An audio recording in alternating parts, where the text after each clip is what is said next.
આખી દુનિયામાં અનેક લોકો માની રહ્યા છે કે કોરોનાની મહામારી તો એક કાવતરું હતું, જેની 2026માં રિપીટ કરવામાં આવી પૂરી સંભાવના છે.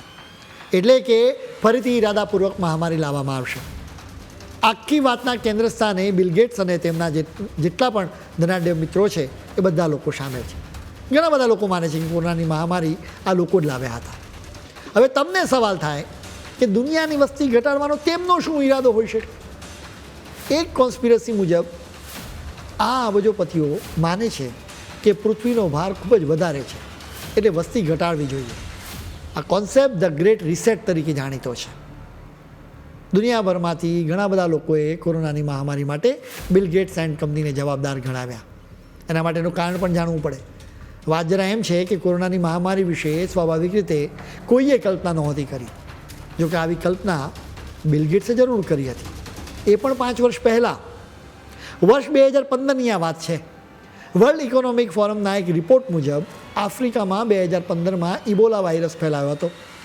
એ સમયે યોજાયેલી એક કોન્ફરન્સમાં બિલ ગેટ્સે કહ્યું હતું કે આગામી થોડાક દશકમાં 1 કરોડ લોકોના મોતનું કારણ કોઈ યુદ્ધ કે મિસાઇલ નહીં હોય, બલ્કિ ઝડપથી ફેલાતો કોઈ વાયરસ હોઈ શકે છે.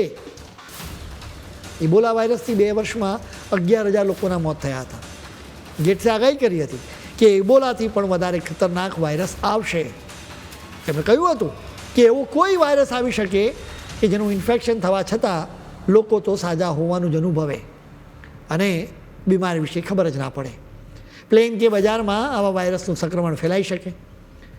બિલ ગેટ્સની આ વાતો કોરોના માટે બિલકુલ સટીક પુરવાર થઈ. ઘણા બધા લોકો કહેવા લાગ્યા કે બિલ ગેટ્સને કોરોના વિશે ખબર હતી, એટલે તેઓ પણ આ મહામારી ફેલાવાના કાવતરામાં સામેલ હતા. આટલી વાત સાંભળીને તમે કહેશો કે કોરોનાની મહામારી તો ચીનનું કાવતરું હતું, કેમ કે ચીનના વુહાનની લેબોરેટરીમાંથી જ આ વાયરસ લીક થયો હતો. અમેરિકાના અનેક સંસદ સભ્યો અને વૈજ્ઞાનિકોએ આ વાત કન્ફર્મ કરી છે. તેમણે કહ્યું છે કે આ લેબમાં માણસોને સંક્રમિત કરી શકાય એવા ઈરાદાથી કોરોના વાયરસ પર સંશોધન ચાલી રહ્યું હતું.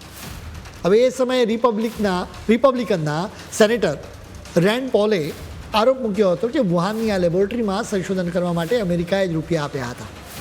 અમેરિકાના જ પૈસે વધારે ચેપી અને વધારે ઘાતક વાયરસ તૈયાર કરવાનું કામ ચાલી રહ્યું હતું. પોલની વાત સાવ સાચી છે. અમેરિકન સરકારે પણ આ વાત કબૂલી છે.